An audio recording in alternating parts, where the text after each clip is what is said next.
बिस्मिल्लाहिर्रहमानिर्रहीम। अस्सलाम वालेकुम। आई एम फैज़र सूर। बच्चों, आज का हमारा टॉपिक है velocity time graph. Velocity time graph third chapter का फर्स्ट लॉन्ग क्वेश्चन है। इसको आपने डिटेल से पूरी तरह से प्रिपेयर कर लेने वेलोसिटी टाइम ग्राफ को। तो स्टार्ट करते हैं अपना टॉपिक हम लोग velocity time graph. Velocity time graph में बच्चों सबसे पहले तो वेलोसिटी टाइम ग्राफ की डेफिनेशन की जाएगी। डेफिनेशन आपके टेक्स्ट में भी दी गई है। वेलोसिटी टाइम ग्राफ की डेफिनेशन ये होती है, a graph which illustrate the variation of velocity of an object with time is called velocity time graph. कैसा ग्राफ जो किसी ऑब्जेक्ट की वेलोसिटी में जो वेरिएशन यानी चेंज आता है विद टाइम उसकी वजाहत करता है, उसको वेलोसिटी टाइम ग्राफ कहते हैं। इसके नाम से पता चल रहा है कि वेलोसिटी में चेंज विद टाइम इसकी वजाहत करने वाला जो ग्राफ होता है उसको हम वेलोसिटी टाइम ग्राफ कहते हैं। बच्चों, ग्राफ बेसिकली एक ऐसी टेक्निक होती है जो दो या दो से ज़्यादा जो वेरिएबल्स होते हैं उनका रिलेशनशिप शो करता है। जिस तरह से क्रिकेट में आप लोग ये ग्राफ अक्सर देखते होंगे, ये रन्स एंड ओवर्स का ग्राफ है, लेकिन इसमें साथ में विकेट्स जो हैं वो भी दिखाई गई हैं। तो बेसिकली ग्राफ एक ऐसी टेक्निक ही होती है जो दो या दो से ज़्यादा जो वेरिएबल्स होते हैं उनका रिलेशनशिप शो करती है। बिल्कुल ऐसे ही वेलोसिटी टाइम ग्राफ भी एक ग्राफ ही होगा जो वेलोसिटी में चेंज विद टाइम जो है उसको उसकी वजाहत करेगा। तो ये डेफिनेशन हमारे टेक्स्ट में लिखी हुई है, a graph which illustrate the variation of velocity of an object with time is called velocity time graph. बहरहाल डेफिनेशन के बाद मजीद आगे बढ़ते हैं। हम लोग वेलोसिटी टाइम ग्राफ ड्रॉ करेंगे। Velocity time graph of an object making 3 different journeys. Velocity time graph एक ऐसे ऑब्जेक्ट के ड्रॉ करेंगे जो 3 डिफरेंट जर्नीज करेगा ऑन अ स्ट्रेट रोड। वो ऑब्जेक्ट कार या मोटर बाइक हो सकती है, वो स्ट्रेट रोड पे ट्रेवल करेगी और स्ट्रेट रोड पर ट्रेवल करेगी with constant velocity, constant acceleration and increasing acceleration. तो टर्न बाय टर्न हम ये ग्राफ ड्रॉ करेंगे। पहले वो ऑब्जेक्ट जब कार या मोटर बाइक कांस्टेंट वेलोसिटी से मूव करेगा तो देखेंगे उसका वेलोसिटी टाइम ग्राफ कैसा बनता है, फिर कांस्टेंट एक्सेलरेशन से, फिर इंक्रीजिंग एक्सेलरेशन से। सो फर्स्ट ऑफ ऑल हमें आना है कांस्टेंट वेलोसिटी की तरफ कि जब वो ऑब्जेक्ट कांस्टेंट वेलोसिटी से मूव करता है तो उसका वेलोसिटी टाइम ग्राफ कैसा है। बच्चों देखिए टेक्स्ट में लिखा हुआ है कि when the object move with the constant velocity, कि जब कोई ऑब्जेक्ट कांस्टेंट वेलोसिटी से मूव करता है its velocity time graph is a horizontal straight line. तो उसका velocity time graph horizontal straight line होता है, हॉरिजॉन्टल स्ट्रेट लाइन होता है। रीजन मैं इसकी आपको बता दूं।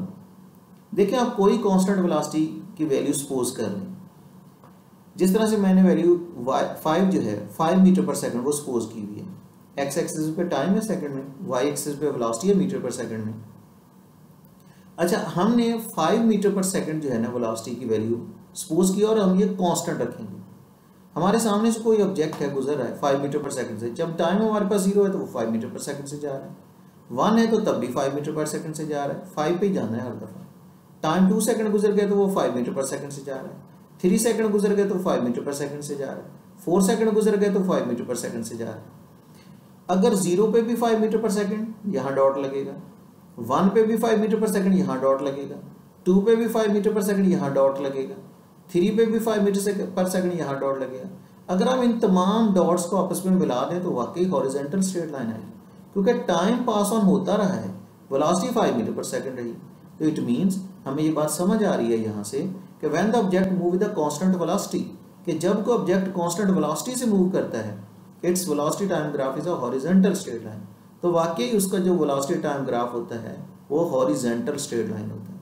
आपको ये स्केल बनाने की जरूरत नहीं है, आपने सिर्फ एक स्केच बना देना है कि कांस्टेंट वेलोसिटी से मूवमेंट के दौरान जो हमारा ग्राफ होगा वो हॉरिजॉन्टल स्ट्रेट लाइन होगा। बच्चों याद रखिएगा कि जब कोई ऑब्जेक्ट कांस्टेंट वेलोसिटी से मूव करता है तो इन दैट केस उसका एक्सेलरेशन 0 होगा।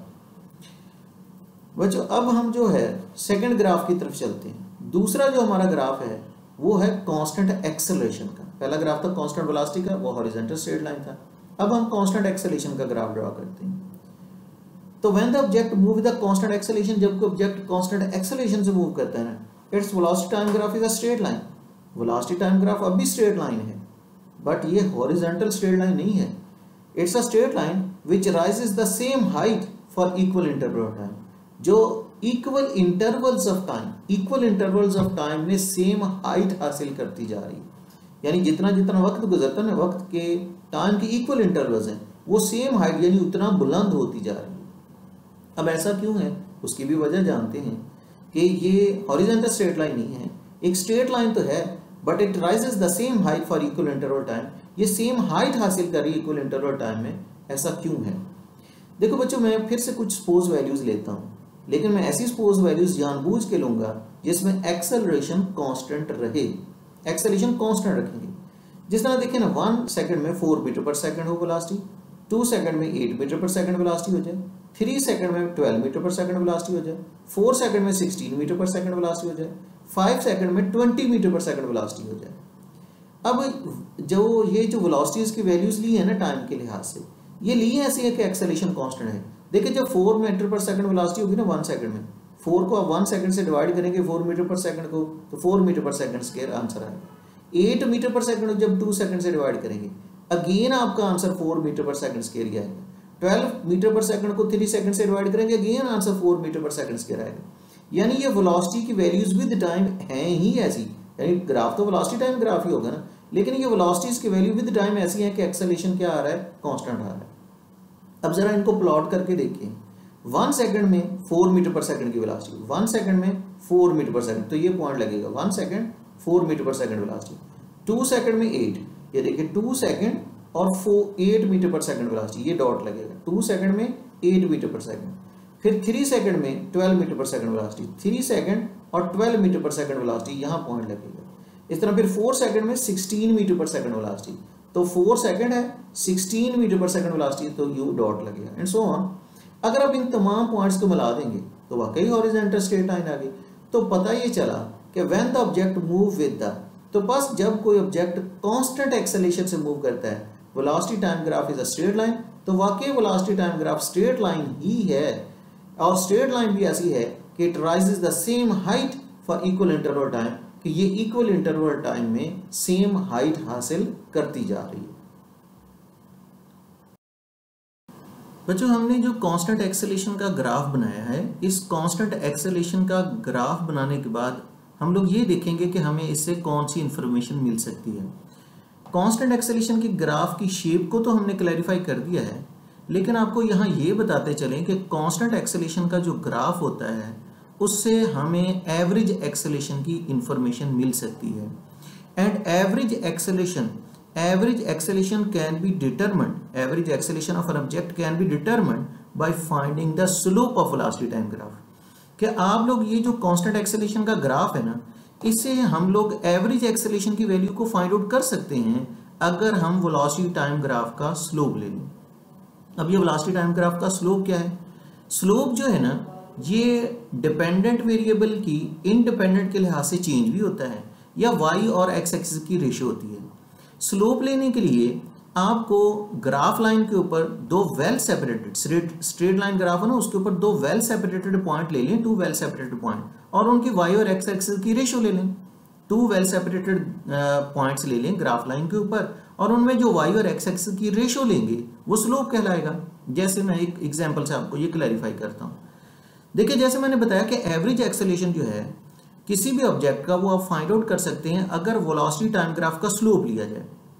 तो एवरेज एक्सेलरेशन के लिए हम स्लोप लेते हैं। ये मैंने ग्राफ लाइन के ऊपर 2 वेल सेपरेटेड पॉइंट ले लिए, एक पॉइंट बी है, दूसरा सी है। इन दोनों पॉइंट्स के दरमियान हम वाई एक्सिस और एक्स एक्सिस की रेशियो लेंगे, जिसके लिए पॉइंट डी भी हमारे पास आ चुका है। अब देखिए, जो हमारा वाई एक्सिस है ना, वो सी डी है। वाई एक्सिस कह लें या सी डी कह लें या वेलोसिटी कह लें, क्योंकि सी डी अब देखें ना वेलोसिटी के पैरेलल है। तो वाई एक्सिस कह लें, सी डी कह लें या वेलोसिटी कह लें, तो एक ही बात है। इसी तरह से ये जो बी डी हमने लिया हुआ है ना, ये बी डी भी हो सकता है, इसको एक्स एक्सिस भी कह सकते हैं और इसको टाइम भी कह सकते हैं, क्योंकि ये टाइम एक्सिस के पैरेलल है। तो average acceleration will be equal to slope of velocity time graph, यानी वाई और एक्स एक्सिस, स्लोप कह लें या वाई और एक्स एक्सिस की रेशियो कह लें, एक ही बात है। और जैसे मैंने बताया, वाई एक्सिस हमारा सी डी है, वाई एक्सिस सी डी है, और एक्स एक्सिस हमारे पास क्या है, बी डी है। तो सी डी एक्चुअली क्या चीज है, वेलोसिटी, और बी डी क्या चीज है, टाइम। तो ये की बात है, वाई और एक्स एक्सिस की रेशियो कह लें, C D over B D कह लें या वी ओवर टी कह लें। अब वैल्यूज फाइंड आउट करते हैं। तो average acceleration will be equal to, अब देखें तो सी डी की वैल्यू क्या है, सी से लेकर डी तक या डी से सी तक 8 से 16 मीटर पर सेकंड तक जा रहे हैं, 8 से 16, तो ये 8 मीटर पर सेकंड ही बनते हैं। या 16 से आप 8 माइनस कर दें, यानी सी से डी तक माइनस भी कर सकते हैं। तो 16 से 8 माइनस करेंगे तो 16 से 8 माइनस करने से 8 मीटर पर सेकंड आएगा। ये डी से सी तक की लेंथ हमारे पास आ जाएगी कि इसमें कितने मीटर पर सेकंड आ रहे हैं। तो ये तो 8 मीटर पर सेकंड हो गया।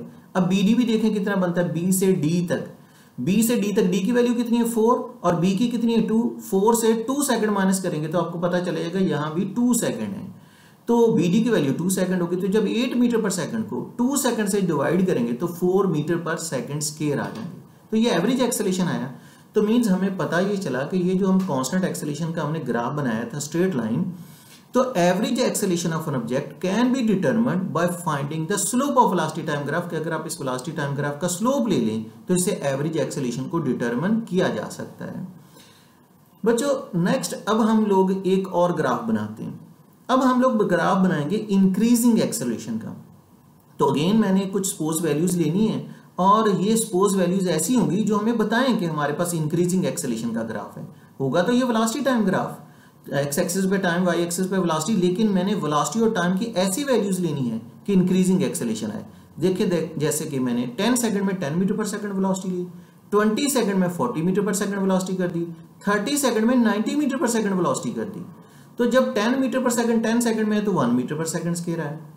जब 40 सेकंड 20 सेकंड में हो गए तो इसको डिवाइड करेंगे तो 2 मीटर पर सेकंड स्क्वायर का एक्सेलेरेशन आ रहा है। ये जानबूझ के ऐसी वैल्यूज ली हैं ताकि एक्सेलेरेशन इंक्रीज करे। 90 मीटर पर सेकंड वेलोसिटी कर दी, 30 सेकंड में डिवाइड करेंगे 3 मीटर पर सेकंड स्क्वायर का एक्सेलेरेशन आएगा। तो ये वेलोसिटी और टाइम की ऐसी वैल्यूज हैं कि इंक्रीजिंग एक्सेलेरेशन आ रहा है। अब जरा इनको प्लॉट कर देते हैं। 10 सेकंड में 10 मीटर पर सेकंड, ये देखिए 10 सेकंड 10 मीटर पर सेकंड, तो यहाँ डॉट लगेगा। 0 सेकंड में 0 वेलोसिटी रख लें, 10 सेकंड में 10 मीटर पर सेकंड कर दिया। 20 सेकंड में 40 मीटर पर सेकंड, ये देखिए 20 सेकंड और वेलोसिटी कितनी कर दी 40 मीटर पर सेकंड, ये डॉट लगेगा आपका यहाँ पे। 30 सेकंड में 90 मीटर पर सेकंड, 30 सेकंड है 30 सेकंड और वेलोसिटी कितनी कर दी 90 मीटर पर सेकंड, ये डॉट लगेगा। जब इन तमाम डॉट्स को आप मिलाएंगे तो आपको पता चलेगा कि वाकई ही हमारा इंक्रीजिंग एक्सेलेरेशन का ग्राफ जो है वो कर्व आ जाता है। यानी एक तो हमें शेप क्लैरिफाई हो गई, दूसरा हमें इंक्रीजिंग एक्सेलेरेशन की कुछ वैल्यूज हासिल करने का भी पता चल गया। तो पता बच्चों ये चला कि when an object is moving with increasing acceleration, when an object is moving with increasing acceleration, तो उसका जो ग्राफ होता है that is curve. Increasing acceleration का जो ग्राफ होता है वेलोसिटी टाइम ग्राफ, वो कर्व लाइन हो जाता है।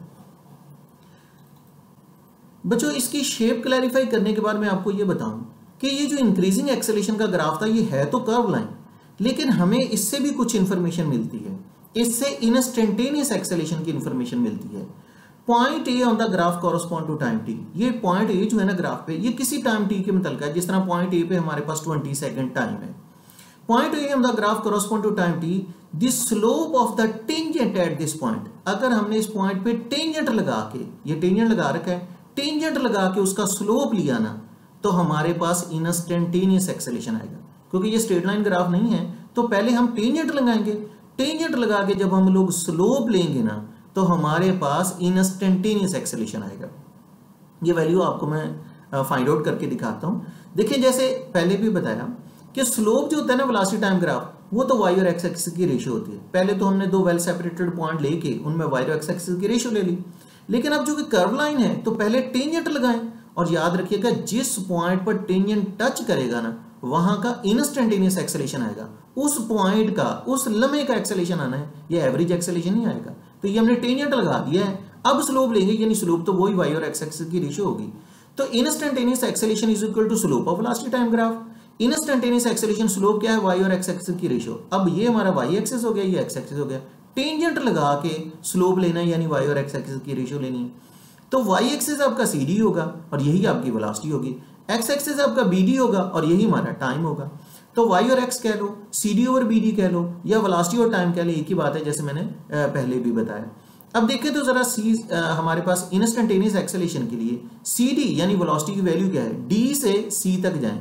ये देखें डी से सी तक, ये ऑलमोस्ट हमारे पास 80 मीटर पर सेकंड बनते हैं। 0 से लेकर ये 80 तक जाते हैं, 80 में से 0 माइनस करेंगे तो 80 मीटर पर सेकंड आएंगे। तो ये तो होगी सी डी की वैल्यू। अब ओवर में बी डी की यानी टाइम की वैल्यू भी देखें, बी से डी तक, बी से डी तक 10 से 30 तक हैं तो 30 में से 10 माइनस करेंगे तो 20 सेकंड आ जाएंगे।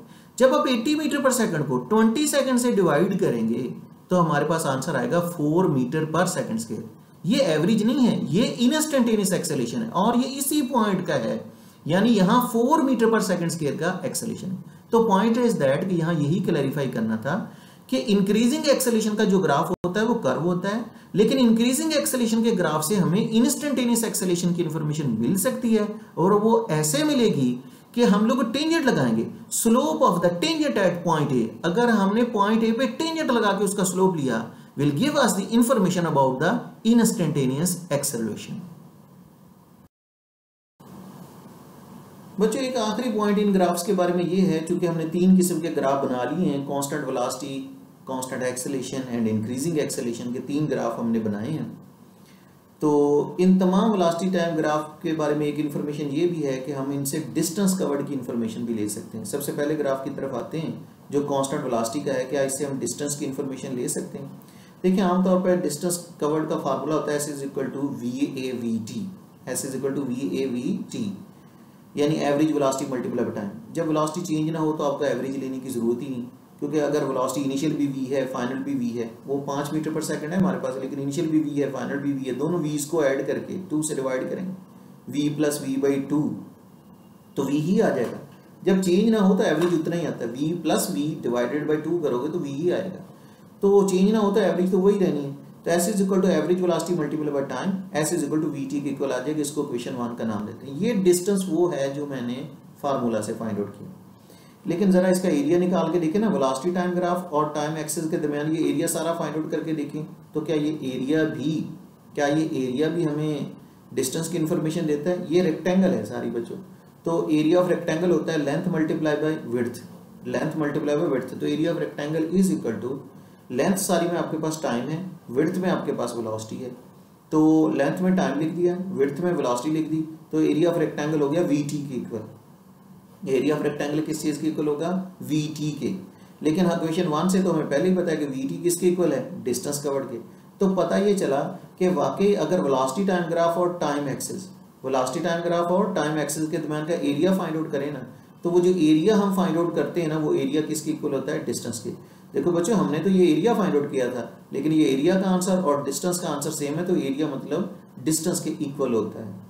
Let's consider another example. अब हम लोग जो है एक और एग्जांपल लेते हैं जिससे उससे भी हम यही बात प्रूव करना चाहेंगे कि ये दूसरा ग्राफ है जो कांस्टेंट एक्सेलेरेशन का है। देखते हैं क्या इसका एरिया भी डिस्टेंस कवर्ड के इक्वल है। सबसे पहले तो आप लोग डिस्टेंस जो है ना वो फार्मूला से फाइंड आउट कर लें।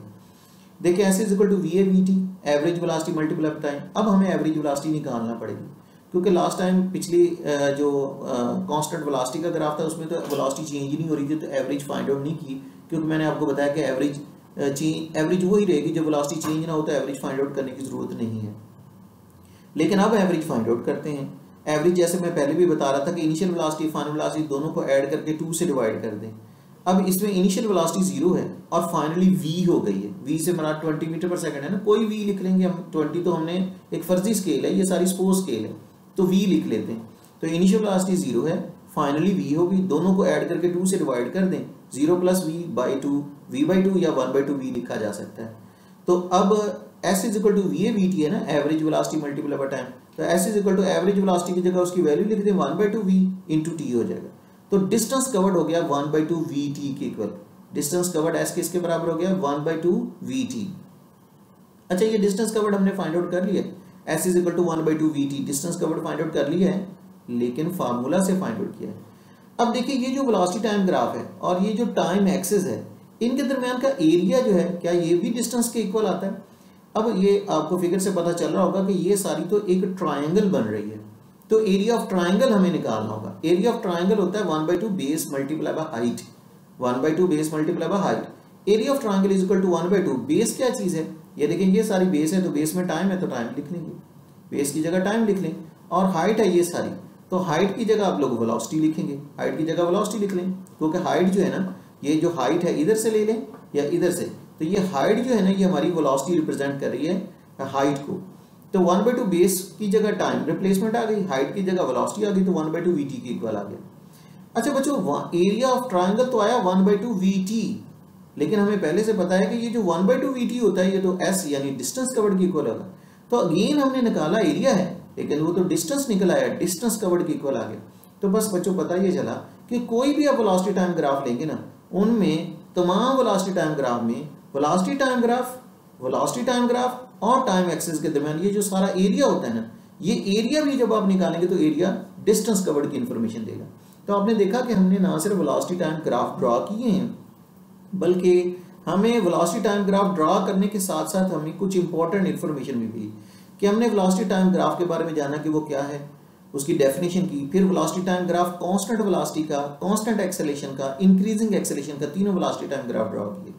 और मैंने इन सब के बारे में जो एक्सेलरेशन की इंफॉर्मेशन दी, कांस्टेंट वेलोसिटी में कोई एक्सेलरेशन नहीं था, कांस्टेंट एक्सेलरेशन के ग्राफ से एवरेज एक्सेलरेशन निकालने का तरीका बताया, इंक्रीजिंग एक्सेलरेशन वाले ग्राफ से इंस्टेंटेनियस एक्सेलरेशन निकालने का तरीका बताया। फिर हमने ये भी देखा कि ये जो वेलोसिटी टाइम ग्राफ होते हैं, इनसे सिर्फ जो है एक्सेलरेशन की इंफॉर्मेशन नहीं मिलती, बल्कि इनसे हम डिस्टेंस कवर्ड भी फाइंड आउट कर सकते हैं। तो पहले दोनों ग्राफ से, कांस्टेंट वेलोसिटी से और कांस्टेंट एक्सेलरेशन से, हमने डिस्टेंस निकालने का तरीका भी फाइंड आउट किया और हमें पता चला कि वेलोसिटी टाइम ग्राफ और टाइम एक्सिस के दरमियान जो एरियाज होते हैं वो न्यूमेरिकली डिस्टेंस कवर्ड के इक्वल होते हैं। बहरहाल बच्चों ये ही 4 पॉइंट्स है जिन पे हमने टोटल डिस्कशन की है। क्वेश्चन को थारोली आप लोग करें, कोई क्वेश्चन हो, मजीद कन्फ्यूजन हो तो उसको आप डिस्कस कर सकते हैं। अल्लाह आपका हामी नासिर हो। अल्लाह हाफिज़।